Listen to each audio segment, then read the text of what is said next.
Welcome to another video today. Today we're going to be talking about oils and butters.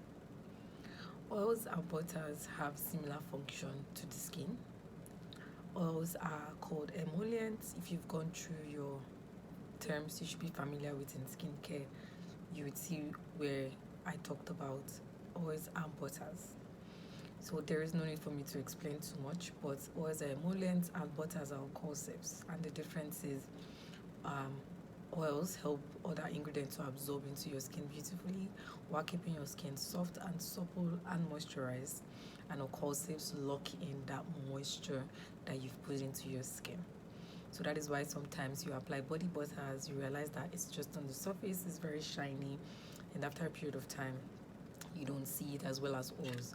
So oils will absorb into the skin while occlusives will still stay on the layer of skin longer. Okay, and occlusives are also different from humectants. Okay, humectants will draw water from the environment or from the ingredients you've put in your product and allow them to absorb into the skin. So oils, there are two types of oils. We have carrier oils, we have essential oils. Carrier oils tend to be carriers or diluents. They used to dilute the potency of essential oils, so they are also very important in formulation. So if you're working with an essential oil, you must have a carrier oil in your formulation. So there are different types of oils. If you've gone through our material either before this video or after this video, you will see that we have seed oils, nut oils, we have fruit oils. Oils are gotten from different processes: cold pressed processes, hot pressed. They are dissolved in solvents and other oils just so that you can extract that oil from them. So depending on the extraction method of your oil, or irrespective of the extraction process, you need to understand the function of your oils before you use them in your formulation. Okay, so there are some oils that have distinct aroma, distinct feel and smell and all of that. So these are some things that you want to consider. Okay, so when you're using oils to work, you want to think about the skin type you're working with, the composition of the oil. Is it a hard or soft oil? Is it easily soluble? Is it something that needs support from another oil? Is it does it absorb quickly into the skin? Is it very fast? Is it very slow? Is it slow? Is it an average absorption oil? These are all listed in your materials. But before you formulate either a body oil or you want to use oils in your production, you want to think, is this oil suitable for the kind of product I'm formulating? Some oils can change the color of your formulation. For example, carrot seed oil and orange oil and some other oils tend to have this yellowish look, so you want to consider that when formulating. Some oils also have black distinct colors that can also change the color of your formulation. But most importantly, you want to look at skin type. Okay, skin type is a very huge determinant when you're making your formulation. Is your skin type oily or your client's skin type oily? Is it dry? Is it a combination? Or what exactly, is this person looking for with this oil or with this formulation you're making? Okay, now remember, there are certain oils for certain skin types. Okay, now it's very strange when you introduce oil to someone who has an acne prone skin like myself. I struggled with using oils initially, but then I began to understand that because your skin is producing so much oil doesn't mean that you don't give it some oil back. Okay, the oil you're going to be using is going to help balance out sebum production, whereas because you feel like you have an oily skin, you want to make sure your face is dry all the time.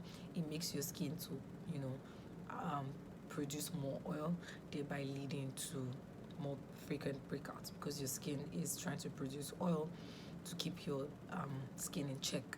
So that is where these oils come from. So you want to be very careful when you're choosing oils, because you want to look at skin types most importantly, and then you want to see the function of these oils. So the material that I've shared with you talks about these oils and examples of these oils and their function in products that will help guide what your formulation wants to look like. Okay, remember, when you're making body oils, you do not need to use preservative.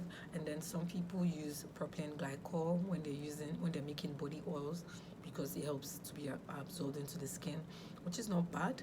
But I believe that if you understand the absorption of your oils and the composition, you will be able to get a nice mixture of oils that do not need propylene glycol in them. However, propylene glycol is not totally a bad idea. Okay, now moving on to butters. Of course, I've also shared another material with you about butters. Okay, and you're also going to be seeing a video of me creating a body butter and a body oil. Okay, so a body butter is an occlusive, okay, or butters are occlusive. A body butter is butter that is definitely suitable for the skin.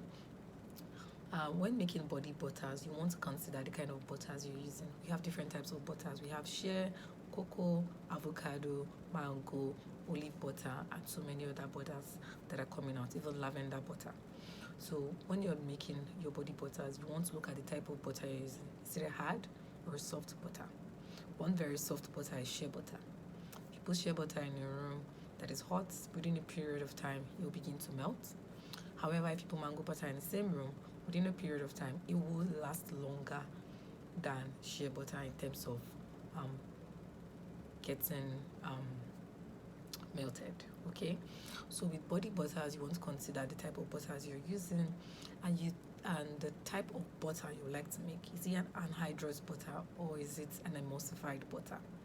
An emulsified butter, which is an emulsification process, is whereby water and oil come together. And when you're making an anhydrous body butter, you don't need to put any liquid of any sort.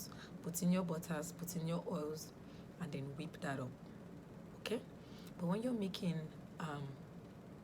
emollient body butters, you're going to be emulsifying water and oil. So this is where you put in your extracts, your juices, your powders, and hydrosols.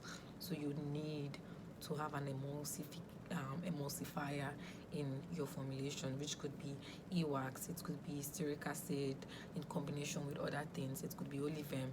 Whatever emulsifier you are using in your formulation should be compatible with your butters and oils. Okay, you don't need too much wax when you're making an emulsified body butter.